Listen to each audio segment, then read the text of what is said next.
Now we mentioned yesterday that text families originally were kind of named after their geographical И вчера мы с вами location. понимали, что изначально текстуальные семьи, они получили название по географическим, согласно географических терминам, географических местоположений.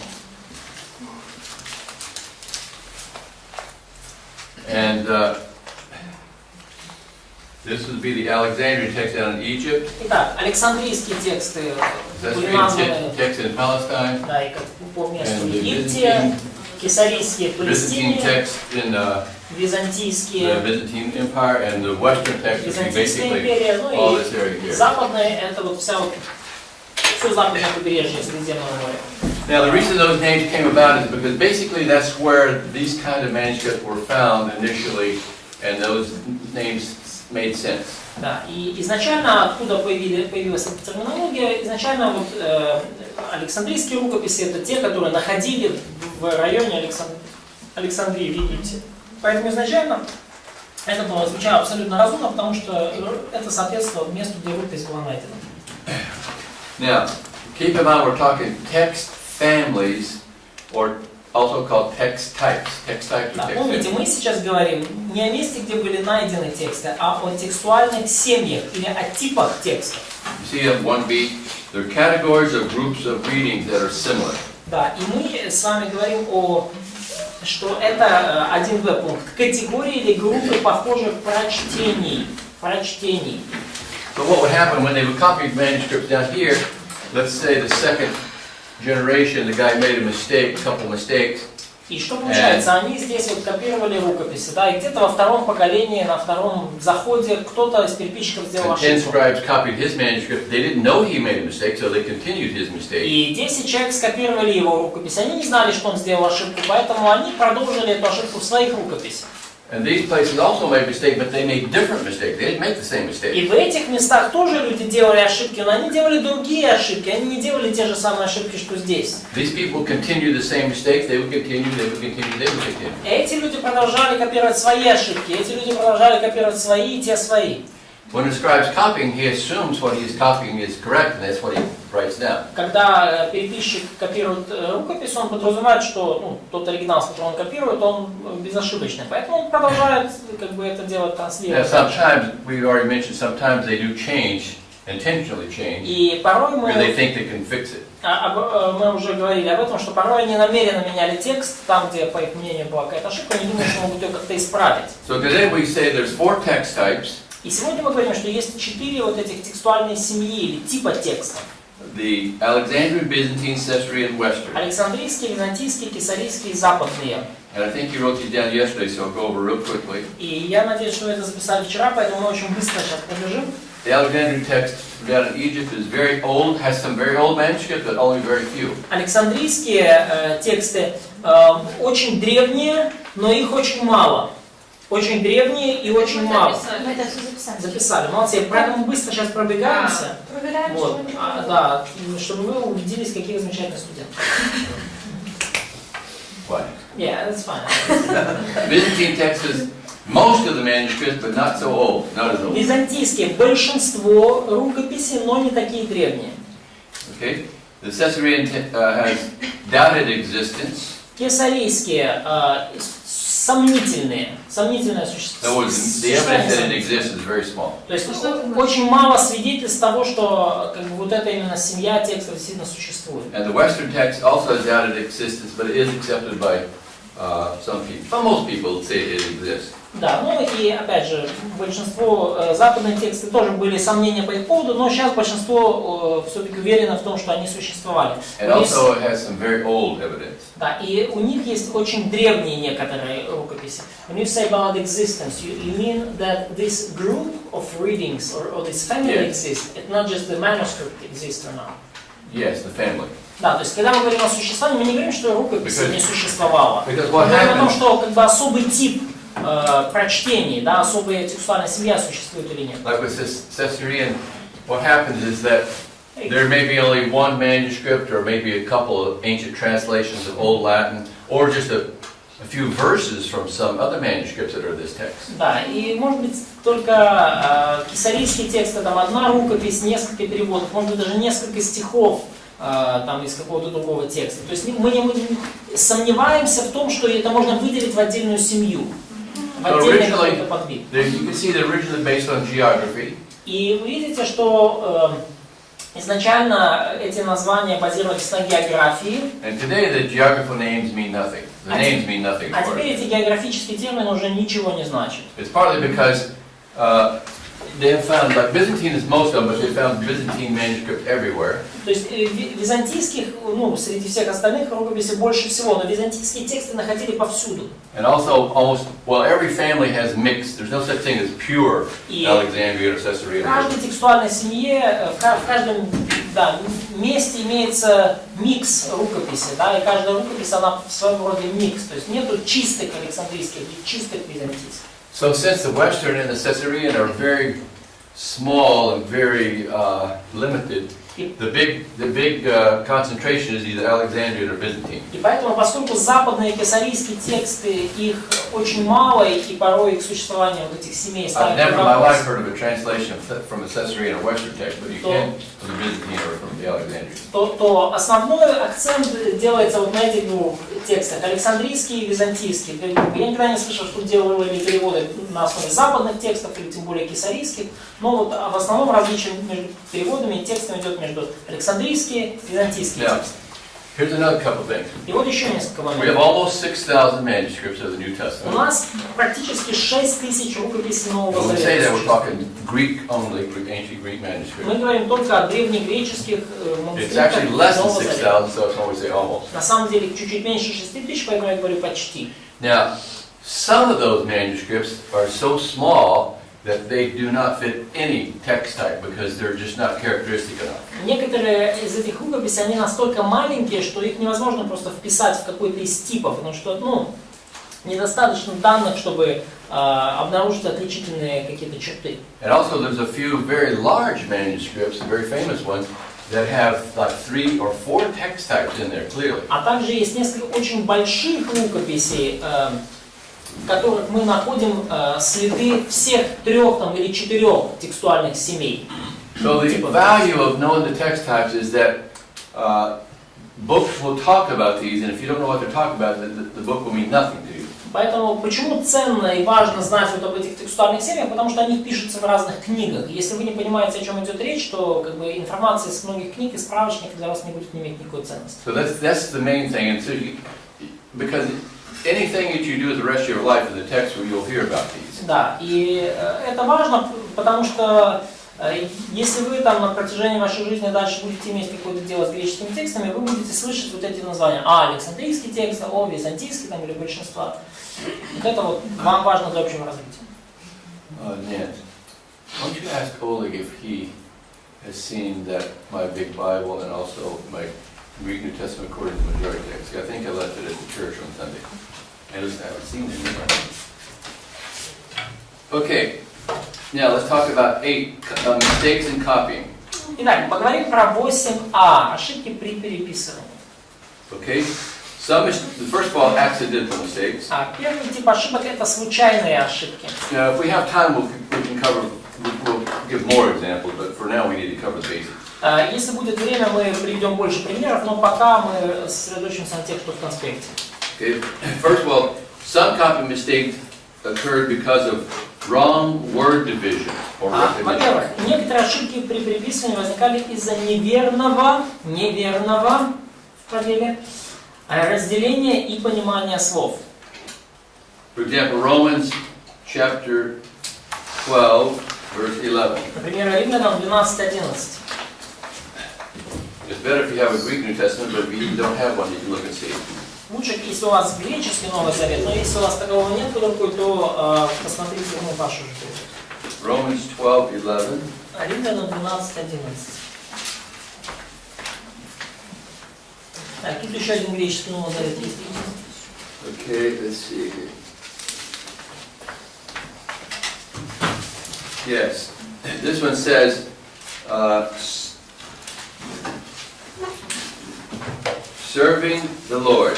Здесь говорится, да, в конце стиха, Господу служите на русском. And some say serving in season, in time. Да, но в некоторых местах говорится, служите, вовремя, служите вовремя. Служите, да, в подходящий момент. Это Римлян 12, да? Да, Римлянам 12:11. 17 духом поменяйте Господу служите. Вот. А в некоторых местах говорится, служите в свое время.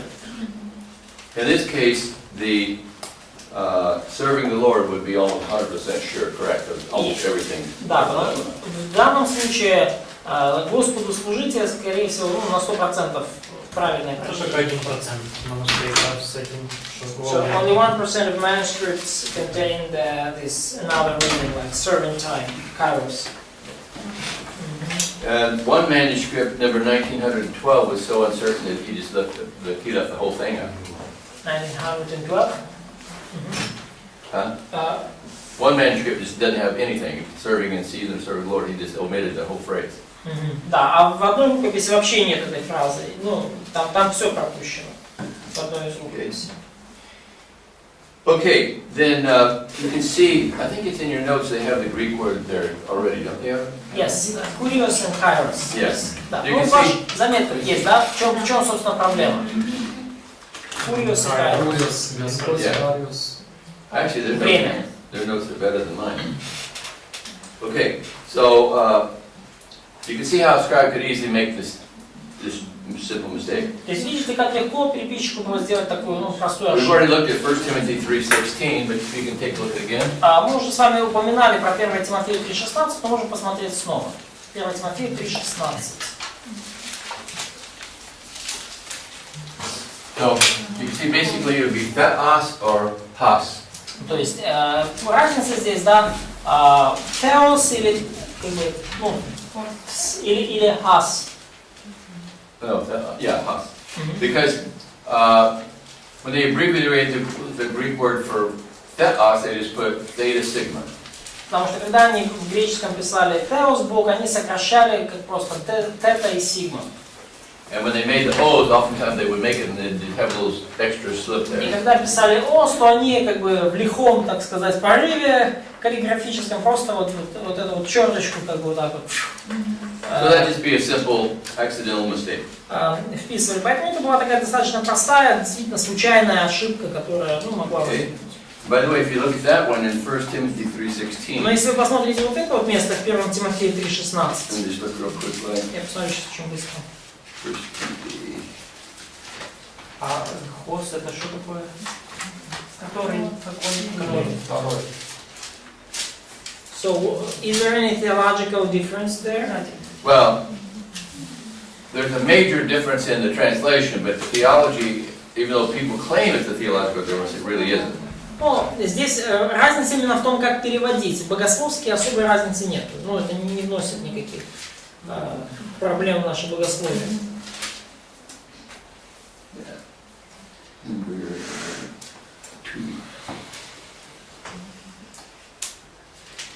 Yeah, there's actually 3 readings, Ну, есть, вообще говоря, 3 прочтения данного стиха. and they're all similar. Все Actually, похожи. 4 readings. Даже 4 прочтения. But they're basically either the has or the theos.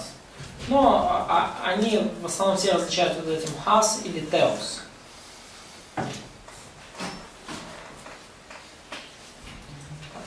А что означает ос? Что? Ос, который? I would say the best reading here would be theos. Ну, я думаю, что все-таки наилучшее здесь это действительно theos, yes? Yeah, there's- Наилучшее прочтение с моей точки зрения это теос. Ну, да, вот это беспрекословно, великое Бог благочестие явился тайна. во плоти, да? Да, Бог явился во плоти, продал себя в руки. but you can see how easy that mistake would be to make. Да, вот это ос, Бог, да? The reason it doesn't make any difference theologically is because everybody agrees that it's talking about Jesus Christ, and if he was revealed in the flesh, I mean, he had to be God, and then he had to become a man. Да, ну, причина, по которой, то есть, да, здесь в переводе как бы трудность, да, Бог или, да, который, или, да, там, который или он. Но богословски это никакой проблемы не представляет, потому что если явно говорится об Иисусе, и если он явился во плоти, то подразумевается, что как бы он Бог, да? Ну иначе зачем он Богом является? Поэтому богословски оно не составляет никаких проблем. There were also copying errors of the ears and eyes. In the eyes, Также ошибки случайные, это ошибки ушей и глаз. Да, вот это у вас ошибки зрения и слуха. the eyes errors, when they would, one of the common errors of the eye, Ошибки зрения, вот одна из таких типичных ошибок. you have a line here, these are all lines of То text. есть у вас вот это строчки текста, строчки And the текста, scribe строчки текста. He's looking up and writing his stuff down here. И переписчик он And смотрит, let's пишет, say he's смотрит, copying пишет. this word ready. It happens that this one ends almost the same as this one. И может так получиться, что вот эта строчка заканчивается так же, как вот следующая. Да? So he's writing down here, he's looking up, Так, он he writes it down, he смотрит, looks up and he sees this one instead of this one. и он Because they end the same. видит, что оконцовки одинаковые, и он вместо, он написал только вторую строчку, а думает, что уже третья. Перескакивает сразу на четвертую. That's called homotitulia, which means same ending. Да, то есть это ошибка называется homotitulia, то есть одинаковое окончание. And it's actually, they can actually see in manuscript exactly when that happens, because all of a sudden the manuscript doesn't make any difference, and they look at other manuscripts and they say, aha, these end in this, and it's very clear. You can even see it in any manuscript whenever they skip it, because all you got to do is look at a manuscript that has it, you can see right away the ending or two endings. So the result is a mixed line, yes? Yeah, what happened? They just skipped the whole line. Да, и что получается обычно в таких ошибках? Просто пропускают целую строчку. И если читать просто такой текст, то непонятно, с чего бы это вдруг. А когда люди видят рукописи вот так, как они были, то все понятно сразу, одинаковое окончание, тупо. And sometimes the same thing, there would be two words that end the same, and they would rewrite that, they'd look up and write this one instead of this one, and they'd skip one word or one phrase. Да, и бывает, что, например, два слова заканчиваются одинаково, и переписчик пишет, смотрит, ага, заканчивается одинаково, и он пропустил все, что между этими словами было. И пошел дальше. И бывает одно слово или целую фразу могли вот так вот, забыть. Понятно мысль, да? Да. Пропустить или повторить. So the line or word, yes? Yeah, they can skip a whole line, or they can just skip one word. Строчку или слово. Because two words have the same basic ending. Да, поскольку, строчка или слова имеют, по сути, одно и то же окончание. Okay, then the next one would be the error of the ear. We've already mentioned Revelation 1:5. Да. Следующее это ошибки слышания, да, или слуха. Мы уже упоминали Откровение 1:5. Да, ло или лу, освобождать. То есть омыть от грехов или освободил от грехов. The interesting thing about this is that, and here in this case, the majority text is actually divided, and so it's not quite so easy. И интересно здесь то, что даже вот текст большинства не имеет большинства, то есть даже тексты большинства разделились, какое прочтение. The Russian has washed, and the Ukrainian has looped. Да, по-моему, в русском тексте там омывшему, в украинском освободившему, так? Не, no. Ukrainian is also washed. Not in the modern Ukrainian that we looked at last class. Ну, в современном украинском могло быть иначе. Question from Larissa. Everybody, see if they have a newer Ukrainian one. Посмотрите, есть ли у вас новый украинский перевод. Правильно я понимаю, прочтение это вот как я читаю, что я слышу прочтение, вот где-то потерялось. Yeah, let me explain what you when you use term reading. So, Okay, just what the text says, yeah. Yeah. Ну, прочтение это как бы вариант текста. Ага, то есть прочтение это вариант текста. Да, это текст, это по сути как бы текст. Но мы говорим, что есть такое прочтение, есть такое прочтение. Потому что есть такой вариант текста, есть другой вариант. А то я слушаю, думаю, где-то потерялась. Okay, any questions? Есть какие-то вопросы по терминологии, по том, о чем мы говорим, если где-то вы теряетесь? Let's go to 2b, intentional scribal errors. Переходим к пункту 2b. Намеренные ошибки книжников-переписчиков. Sometimes they would make judgment or doctrinal considerations. Вы зачеркните «о», да, просто суждение или доктринальные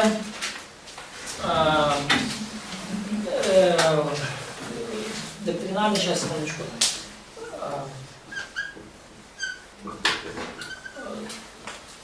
Доктринальные поправки.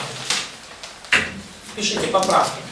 In other words, the scribe would see the text and he would believe a little bit differently, so he would change it. То есть переписчик видит текст, он верит немножко по-другому, и потому он намеренно пишет иначе. Да? Суждение или доктринальная поправка. Поправка и поправки. Впрочем. Когда переписчик просто считает, что там должно быть иначе, потому что я так верю. Это Иоанна 5:18. Да, 1 Иоанна 5:18. Это там такое есть? So, do you have those there? Доктринальные исправления. Ну, Говорить не нужно. Ну, Judgment or doctrinal consideration. да. For example, 1 John 5:18 I wrote one. Например, 1 Иоанна 5:18. There's actually a lot of these. Ну, немного таких. So, what's there in... 1 John 5:18, 1 Иоанна 5:18. it says, "We know that everyone who has been begotten of God is not sinning, Сказано, что мы знаем, что всякий рожденный от Бога не грешит. but the one who has been begotten of God keeps him." Но рожденный от Бога хранит him or himself. That's the question. Хранит It keeps себя, him or it keeps himself. хранит себя или хранит его. Понимаете? Тут вот вопрос, да, у нас перевели как себя. А вопрос, что хранит себя или хранит его. So like, so means like God keeps those who born from him. That's one reading. Yes, God keeps. It's either God keeps him or he keeps himself. Да, то есть два варианта. Или Бог хранит того, кто рожден от Него. Это один вариант. Или рожденный от Бога хранит сам себя. Okay. Now, here's the thing that you have to be very careful of. И вот здесь вам нужно быть очень осторожным. You cannot just say, "Well, here's what I believe, so that's got to be the best reading," И нельзя так сказать, ну, я так верю, поэтому это наилучшее прочтение. because that would be dishonest and saying that you're more important than what the evidence is. Поскольку тем самым вы говорите, что мое мнение более важно, чем то, на что указывают факты. You have to go by what the evidence really says. Вам нужно посмотреть на то, что действительно говорят свидетельства текстуальные. Now, in this case, there is fairly strong evidence for both readings, but himself actually has a lot stronger reading, a lot stronger И evidence. в данном случае есть достаточно сильное подкрепление для обоих прочтений, но то, что рожденный Бога хранит себя, все-таки имеет больше аргументов в свою пользу. Like, for example, Aleph and B, the two leading Alexandrian manuscripts, are divided, one on each side. Например, Алеф и Бета, да, so they are divided, Yeah, one has him and one has himself. да, они разделились на эту тему, потому что в одном из них говорится, хранит себя, а в другом, что Бог хранит его. Okay? То есть аутон это себя, а аутон его, да? So like auton and eauton, yes? Yes. Да. Auton и So eauton. what is То есть в... in a case like this, what you have to do is you have to read the context and determine what are they talking about and all kinds of stuff. И в данном случае, если возникает такая ситуация, нужно читать контекст, о чем говорит автор, и уже пытаться вот, so like use internal evidences, that's what you mean. Yeah, internal evidence would be important, but the external evidence, I think, would favor pretty strongly to himself. Да, ну, то есть, как бы вы обращаетесь к внутренним свидетельствам, но мне кажется, что даже внешние свидетельства все-таки больше указывают на хранит себя. Но Question from в us. греческом написано Even the Armenian has himself, so it's got to be correct. Да, даже в армянском переводе сказано хранит себя, поэтому, ну, армянский точно должен быть правильным. Ну а что вы говорите? Аутон это в ненительном падеже его, почему себя? Аутон. Аутон и еаутон. Аутон Там просто, смотрите, это его. да, Auton is keeps him, Auton keeps himself. да, аутон это держит его, и аутон как бы возвратное местоимение, да, хранит, да, не держит, хранит его или хранит себя. Ну, то, о чем говорит профессор, да, что прочтение еаутона хранит себя имеет больше, ну, документальных текстовых подтверждений. Are you going to tell them how to use that? Because some of them already do, and maybe. We can't, but let's try that. They should know how to do the basic. Okay, the next one is a copyist tried to correct a reading. Следующий тип ошибки — это когда переписчик пытается исправить правильное прочтение. Another one is liturgical changes. Еще один тип намеренной ошибки — это литургические изменения. For example, the ending of the Lord's Prayer. Например, окончание молитвы «Отче наш». The ending of the Lord's Prayer, for yours is the kingdom and the power and the glory forever, amen, is not in the Alexandrian text. Вот это окончание, ибо Твое есть царство, и сила, и слава во веки, аминь. Этого окончания нет в Александрийских текстах. Okay? Acts 8:37 we looked at. Деяние 8:37, мы это уже рассматривали. But did we look at it in this class? We did not. Oh, okay. Точнее, еще не рассматривали. Yeah, Acts 8:37. Деяние 8:37. A very interesting passage because it's the story about Philip and the eunuch. Очень интересный отрывок, это история Филиппа и Евнуха. And he said, "What are you reading?" He said, "Isaiah." And he said, "Do you understand?" He said, "How can I unless someone explains me?" Евнух там едет, читает, Филипп спрашивает, что читаешь, он говорит, про Исаию, понимаешь, что ты читаешь, как же я буду понимать, если кто-то объяснит мне, запрыгивает в колесницу. He went up the sheriff, explained the gospel, that it's talking about Jesus Christ. Да, колесница там объясняет ему Евангелие, говорит, что это про Иисуса Христа написано. And in verse Acts 8:37, И в Деяниях 8:37 a very interesting thing happened. очень интересно происходит. He says, "If you believe with all your heart, you may." You know, the guy says, "Well, here's some water. What prevents me from being baptized?" То есть, что происходит? Евнух говорит, так вот вода, что мешает мне креститься? И Филипп ему объясняет, да, в 37 стихе, если веруешь от всего сердца, можно. Now, if you have a Greek New Testament in front of you, Если у вас перед вами греческий Новый Завет, you can see what? Нет 37 стиха. Есть. что вы там видите? А тут вообще нет. Нет There is no Greek, there is no verse 37 Тут in до Greek text. 34, 35. It's not even in there. It's, yeah, but it's explained down at the bottom. Его там нет, но это объясняется ниже, эта At the ситуация. bottom it says omit verse 37. Нет. They give the evidence of who omits it. Внизу говорится, что стих 37 пропущен, и потом дальше приведено, где оно есть. Ага, да. Okay. Even if you have a Greek New Testament according to the majority text, you'll find that it's not in there. Да, и даже если вы видите текст большинства греческий, то там тоже этого стиха нет. So this one is only in a few manuscripts. То есть это...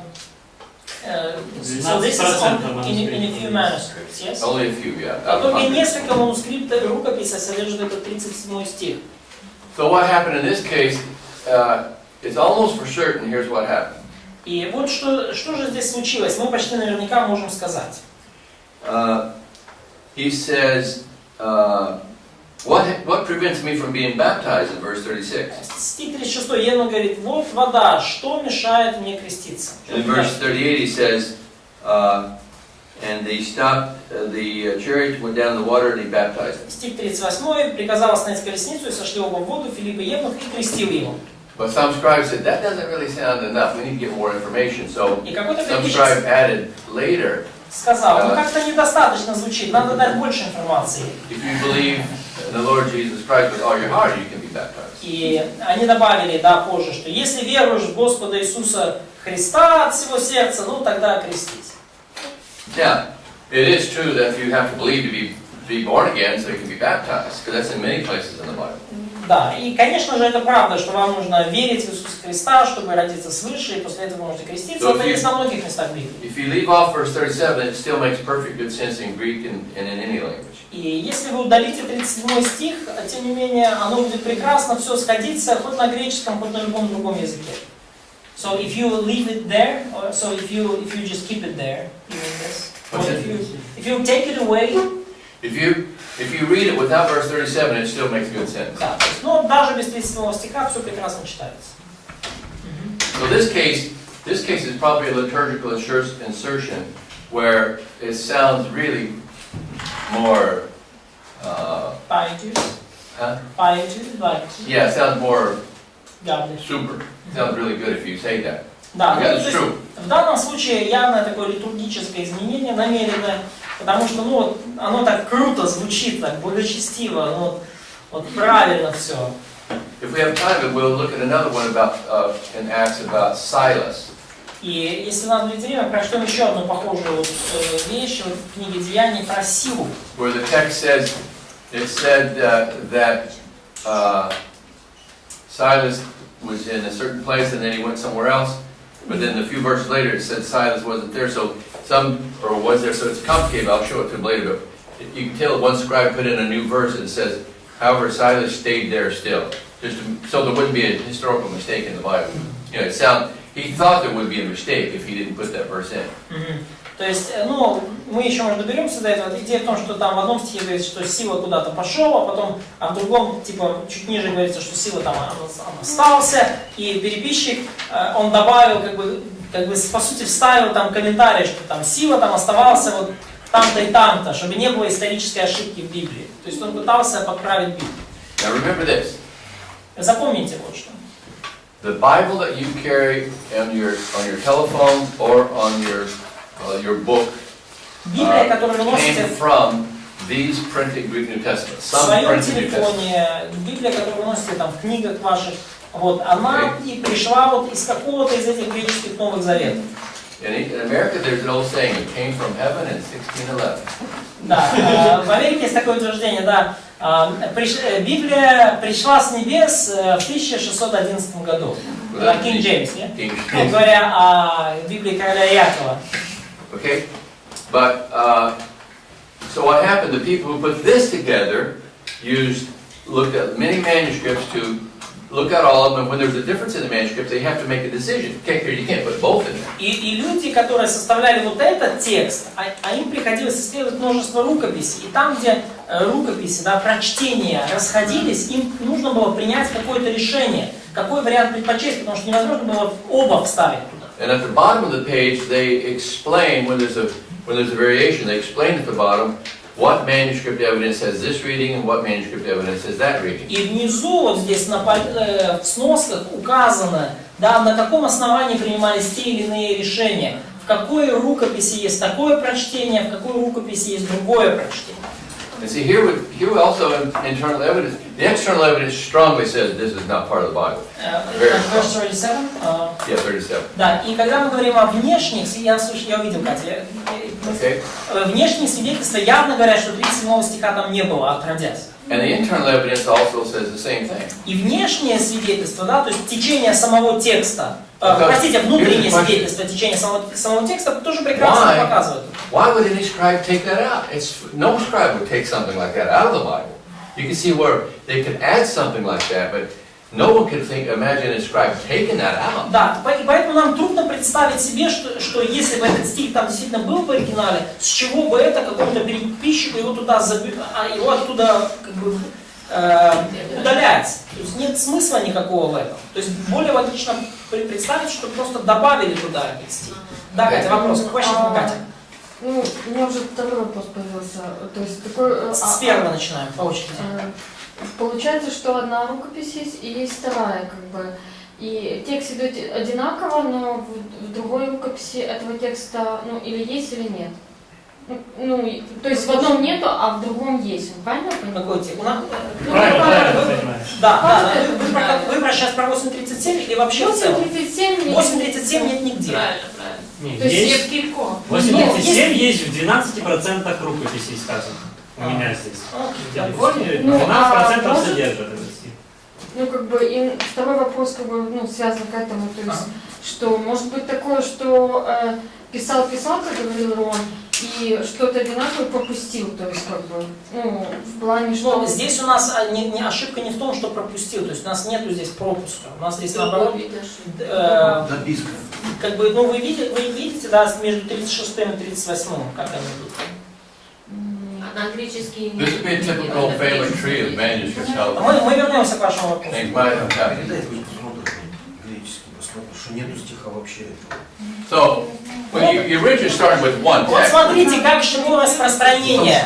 Так, народ, давайте послушаем преподавателя. Посмотрите, как шло, как накапливались вот эти вот разночтения. Вот оригинальный текст был один. Some branch would come off, and then there would be some small branches off of that branch. И потом отошла одна большая ветвь, да, и от нее пошли Once другие in a while there'd ветви. be a branch, just a small branch, and nothing followed that one, just one or Какие-то two. ветви, ну то есть кто-то переписал, и никто больше с этой рукописи ничего не переписывал, поэтому вот так эта ветка и осталась неразвитой. Did you Понятно see? мысль? Now, most of these don't represent big changes, but small changes, but they are changes. То есть здесь речь не говорится о каких-то больших переменах, речь идет об относительно маленьких переменах. Okay, there's 21 places in the whole New Testament where the whole verse is in question. Есть 21 место во всем Новом Завете, где под вопросом у нас целый стих.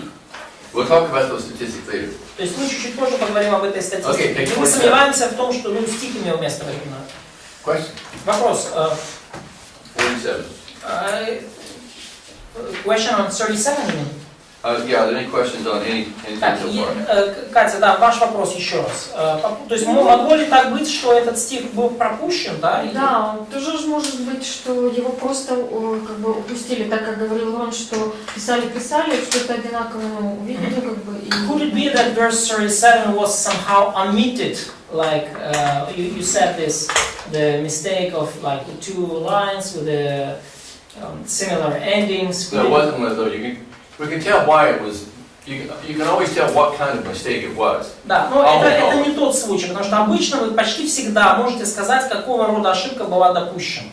This is not a homotetulion, it's just a liturgical. No, some guy put it in because he thought it would be best if it was in there. Это не гомотитулия, да, то есть одинаковое окончание. Это явная литургическая добавка, потому что кто-то из переписчиков решил, что так будет, круче звучать.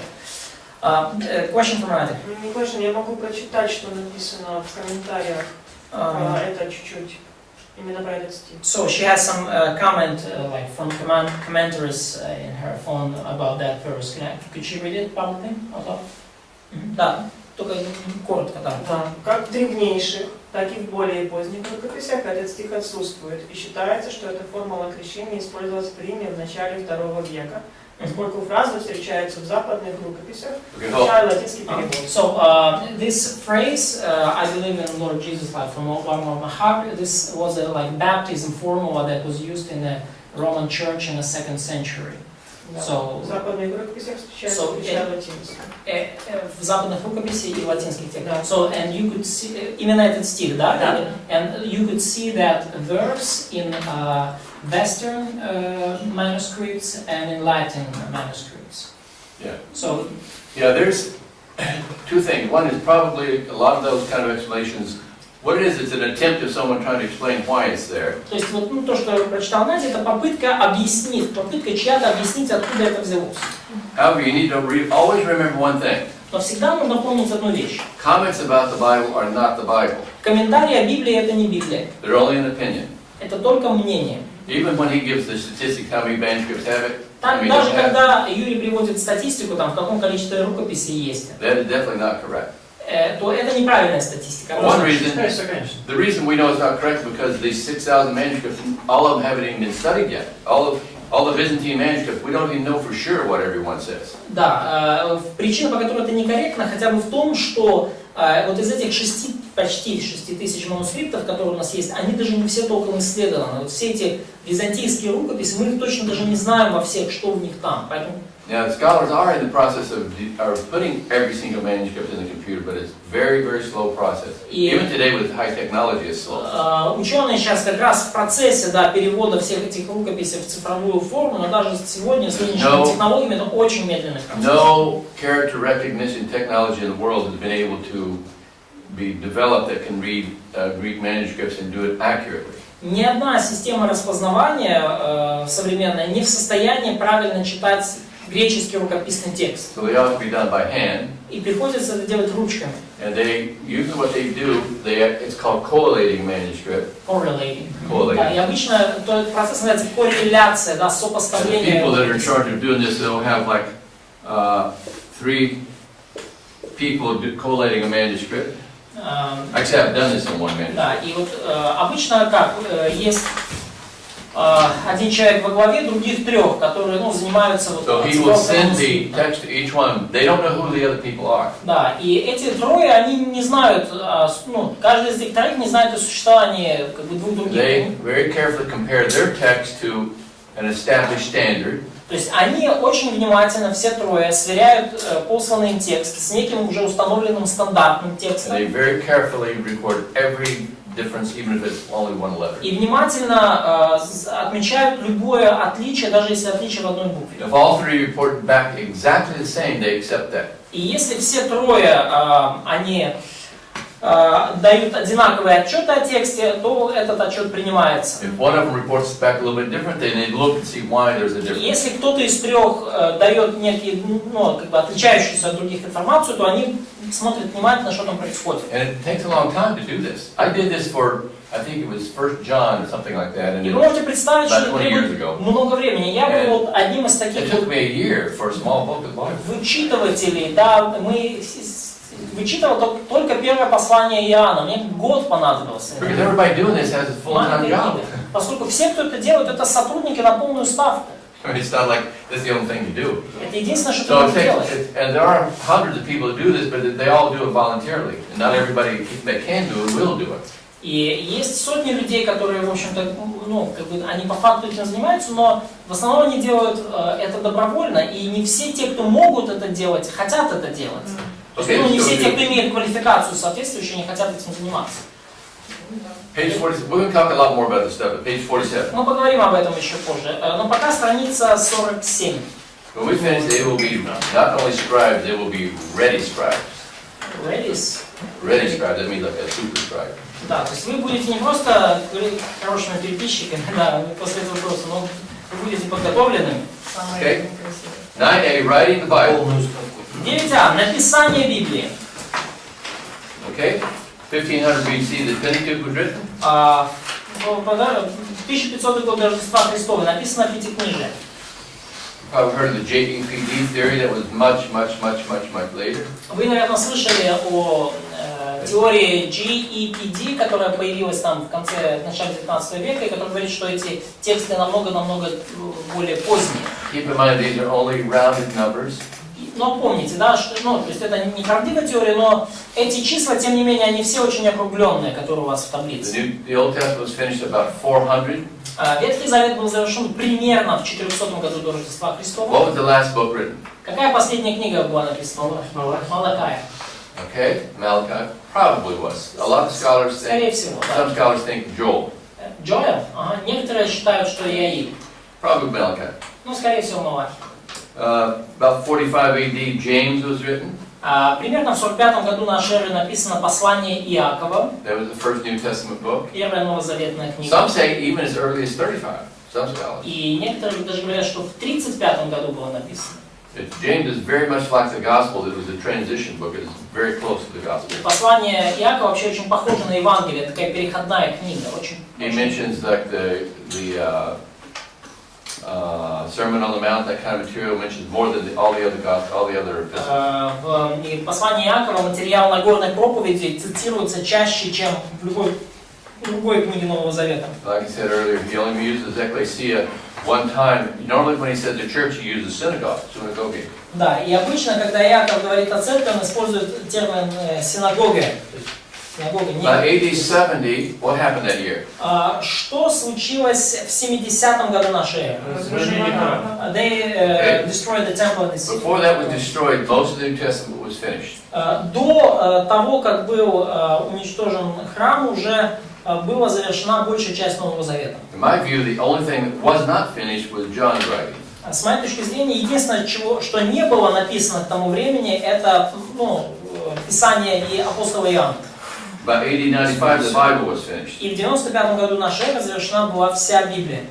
We already know that chapters were put in about 1225. Мы уже знаем, что разделение на главы случилось в 1225 году. Verses were inserted about 1551. 2b, 1b и 2b, разделение на стихи было в 1551 году. Now, all those numbers on this page so far, you should know for the exam, because that's all very basic stuff. Все вот эти даты, которые, до сих пор, их вам нужно знать для экзамена, потому что это очень такое базовое фундаментальные как бы, понятия. Languages. Языки. The Old Testament was written in Hebrew. Ветхий Завет написан на иврите.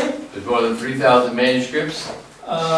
И там порядка 3000 рукописей. More than 10,000 if we count small fragments. Of Old Testament, yes? Yes. Да, и около 10 тысяч, если считать Because a lot of Old Testament все. scraps are just a couple letters sometimes. Все вообще отрывки, Sometimes you can't even фрагменты tell for sure if it is part of the Old Testament. и few letters. You mean? Yeah, just a few letters or a few words. Да, потому что на некоторых ветхозаветных так называемых рукописях у нас несколько букв или несколько слов. Да, иногда, правда, их можно That's if we распознать. count those 10,000. Да, и вот почему мы говорим как бы 6000, но можно и 10 насчитать. New Testament was written in Greek. Новый Завет написан на греческом. Almost 6,000 manuscripts are known. И дальше мы читаем, да, на сегодня известно около 6000 манускриптов. 60 have the entire New Testament. 60 манускриптов содержат полный Новый Завет. Actually, some would say 59. The 60 is a round number. Да, 60 это, в общем-то, округленное число, по факту 59. 150 have everything but the book of Revelation. В 150 рукописях есть все книги, кроме Откровения. Лариса, вопрос какой-то? Я говорю, скоро найдут что-то 10-е. So hopefully they will find the number 60 soon. Чтобы мы уже не Well, забывали. depends on how you count. Some, Сегодня не like I would say 60 because like there's one or two manuscripts that have almost the whole New Testament. I would say that's close enough. Да, ну, я бы сказал, есть 60 рукописей, на самом деле, в которых почти весь Новый Завет, и я, поэтому я считаю, что достаточно правдивое, да. Я хотел спросить, вот 6000 манускриптов, это было в экзамене, в тесте, но было про рукописи, да, слово? Манускрипт и рукопись — это взаимозаменяемое понятие. Ну, рукопись, а 24 тысячи что было? Вот. So what in exam and before we said about 24,000. So what does that That mean? includes ancient translations. 24 тысячи — это если включать древние переводы. Yeah, that's 20 to 25,000. Да, тогда получается 20-25 тысяч. There's so many that we don't even know exactly the То number. есть их так много, что мы даже не знаем точного количества. Просто вчера в тесте было про переводы, да, слова? То, что- Вчера Там было Вчера было про But рукопись. 6,000 is So when we Greek say text. about manuscripts, we mean the Only Greek Greek. manuscripts. Yes. Мы когда говорим про 6 тысяч, мы говорим только про греческие. Ага, Греческие, на А вчера греческом. было про... Вчера и на греческом, и на иврите было, и сказано было, что больше 8000. Да. The ancient translations are manuscripts also, but when we talk about manuscripts, we Ну, talk about древние Greek. переводы это тоже, ну, технически говоря, это рукописи, да, то есть мы говорим о рукописях, но в данном контексте мы говорим о рукописях на греческом языке. Now, 150 have everything but the book of Revelation. В 150 рукописях все книги, кроме That Откровения. means that every verse in the New Testament has about 200, at least 200 manuscripts attesting to that verse, except for the book of Revelation. И что эти цифры значат? Это значит, что каждый стих Нового Завета имеет по крайней мере 200 рукописей, подтверждающих его существование. Может быть, чуть меньше для книги Откровений. Which Понятно, means мысль? that 60 плюс 150. Which means that we are 100% sure that we have every letter of the New Testament. И это значит, что мы на 100% уверены, что у нас есть каждая буква Нового Завета. Now, for those people who are honest, Для тех людей, которые честны сами с собой, like myself, такие как я, we have to admit that sometimes we don't know if it's up here or down here. мы This choice or this choice. должны, конечно, принять тот факт, что порой у нас вот есть или такой вариант, или такой вариант, там, как снос. Do you have that? Majority I don't see. No, you have the other one, the blue one. That's what I'll intend. Несуален. Да, на греческом, да. Где у вас? Кто-то брал греческий? Несуален. No, that's the United Bible Синий. This is United Bible Studies, 4th edition. А тут The Новый Завет. Nestle is in the 28th edition. Да, вот этот вот, it's number 4. Ага. Да, есть еще Несса Аллен, там 28-е издание. Yeah, we don't need to get it. But it's on the 28th edition. So this one, or those. This is on the 4th edition. Да, вот это только 4-е издание. Несса Аллена, Греческий Завет, это 28-е издание. Now the text of this one, the United Bible Studies 4th and the Nestle Allen 27 И сам текст вот Несса Аллена и вот этот вот. are exactly the same text. Это абсолютно одинаковый текст. But the listing of variations is a lot different. Но вот перечисление, список вариантов нам сильно отличается в этом издании и в NSR. This one lists only the variations that are important for translators. Этот текст перечисляет только те вариации, которые важны для переводчиков. The other one lists much more manuscripts. А NSR перечисляет This намного has a couple больше. thousand, the other one has like 12,000. Something. Здесь пара тысяч сносок, там 12 тысяч. Okay, but think of it, 28th edition. That means it's been different 28 times by the same Ну, type of подумайте, number. 28-е издание. Это значит, что появлялось столько отличий постоянно, что надо было 28 раз перепечатывать эту книгу. 2,350 manuscripts are just from the Gospels. 2350 рукописей содержат только Евангелие. 655 contain Acts and the general epistles. 655 содержат деяния и общее послание. Когда я говорю общее послание, это все послания, кроме Павла. And 287 have the book of Revelation. 780 послания Павла, 287 книга Откровения. Okay. Now it's interesting, by the way, that manuscript Papyrus 616. Интересно, кстати, что папирус 116. 116. Yeah, papyrus number P116 has, instead of 666, the mark of the beast, it has 616. It's the second oldest papyrus number. P116 is the second oldest copy of Revelation in the whole world. Да, папирус 116 это вторая по древности копия книги Откровения во всем мире. Oh, I discovered it a generation ago. Ее обнаружили буквально там лет 30 назад. The interesting thing is it doesn't have 666, it has 616. Да, и что интересно, там вот в этом знаменитом месте в книге Откровения про 666, то там не 666, а 616. Do not throw your prophecy sermons away yet, because 666 is still the best number. Да, пока вы еще не выбрасываете ваши все проповеди там по пророчествам и про знак зверя, да, потому что 666 пока еще все-таки, достаточно аргументированное прочтение. Можно вопрос? Question. Можно спросить, вчера был вопрос, что было первое, пергамент или папирус? So yesterday you had a question, what was the first, pergam or the paper? So are we going to touch it today? Нет. Мы сегодня этого коснемся. Pergamum was a lot earlier. Пергамент был намного раньше. Тут даже вообще... Так нужно знать, что Что это даже такое. Okay, printing. Итак, и печатное издание. Question. Да, печатное издание. Ну окей, пусть закончить с цифрами, чтобы я как раз по цифре и спросил. Хорошо.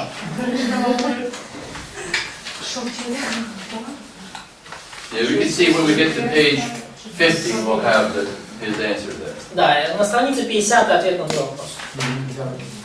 Okay. Printing the Greek New Testament. Итак, печатное издание греческого текста Нового Завета. Now, the New Testament was first printed by quite a few people. I mean, once the printing press was up and going, it was done pretty rapidly. Первые издания печатные греческого Нового Завета сделали сразу несколько людей, то есть как только появился печатный станок, они очень быстро это дело пустили в тираж.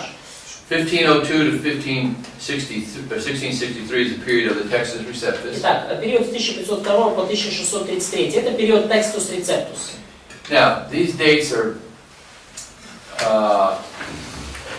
in 1502, the first guy, this Cardinal Ximenes guy, began to put together a Greek New Testament. Да, даты такие достаточно условные. В 1502 кардинал по имени Зименей начал собирать кучу первый греческий Новый Завет. Okay. It's a lot more complicated than this, but I can make it very simple. Все намного сложнее, но я постараюсь упростить. He printed it, Он напечатал его, but the Pope would not let him release it. но Папа Римский запретил ему издать, то есть пустить в массу. Keep in mind, there's a difference between printing and publishing. Publishing makes it public. То есть, обратите внимание, есть разница между тем, что вы что-то напечатали и что-то опубликовали. А публикация означает, что вы напечатанное сделали публичным. Okay? То есть, So he пустили actually в народ. printed, Ximenes actually printed the first Greek New Testament, but he never gets credit for anything because his didn't come out until after Erasmus already published his. Да, то есть Зименей первым напечатал греческий Новый Завет, но он как бы не получил за это все чести и хвалы, потому что он его не опубликовал, а опубликовал Эразм Роттердамский. То есть Эразм Роттердамский пустил это дело в народ. То есть, So Ximenes came out in 1514, Erasmus came out in 1516, but Erasmus was printed second, but published first. То есть Зименей напечатал в 1514, а Эразм Роттердамский напечатал в 1516, но Эразм первый опубликовал, то есть Because he didn't ask протолкнул. the Pope wouldn't have let him either, but he didn't ask the Pope, he did it anyway. Потому что Эразм не спрашивал Папу Римского, потому что Папа Римский все равно все ему не разрешил, поэтому Эразм Роттердамский просто опубликовал без всякого разрешения. Even though he was a priest. Хотя он и был священник. А как имя того, кто набрал? Зименей. Или Зимини, там по-разному. Ксимени там. Да. Вопрос от Кати был. Я хотела спросить, там было сказано, что было напечатано, а когда печатный станок первый был? Было где-то сказано? 1456 год. Вторая половина 15 столетия. The term Textus Receptus first came into existence in 1633. И сам термин Textus Receptus впервые появился в 1633 году. 1633, yes? 1633. Да, Кто 1633 первым год. опубликовал? Опубликовал Эразм Роттердамский. Okay. By the way, all printed Greek New Testaments from the very beginning until even in the 1700s were called the Textus Receptus as a general, generic name. They became. The word never was heard until 1633, even though there were lots of Greek New Testaments.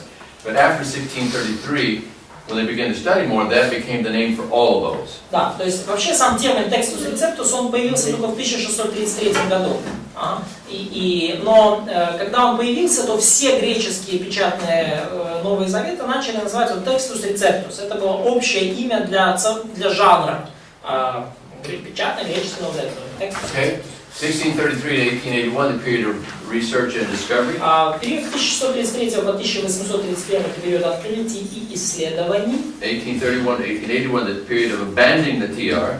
В 1831 году начался период отказа от Textus Receptus до 1881 to 2018, и с period of the Alexandrian text. 1881 до 2013 это период Александрийского текста. That would be evaluation and reevaluation. Это оценка и переоценка Александрийского текста. Why 2013? Was there any major shift in 2013? You're talking about 2013? In our notes it's 2013, so it's probably the date. That's called scribal error. It's supposed to be 2018. 2018, да. Там ошибка переписчика не 2013, а 2018. Just so they don't go out of date, put 2019. Да, потому что, да. Александрийский текст и Александрийское семейство, это одно и то же, да? Да, Александрийский текст, so Alexandrian text is Alexandrian family of text. Yes. Да, Александрийское семейство, не тик текст. Всё.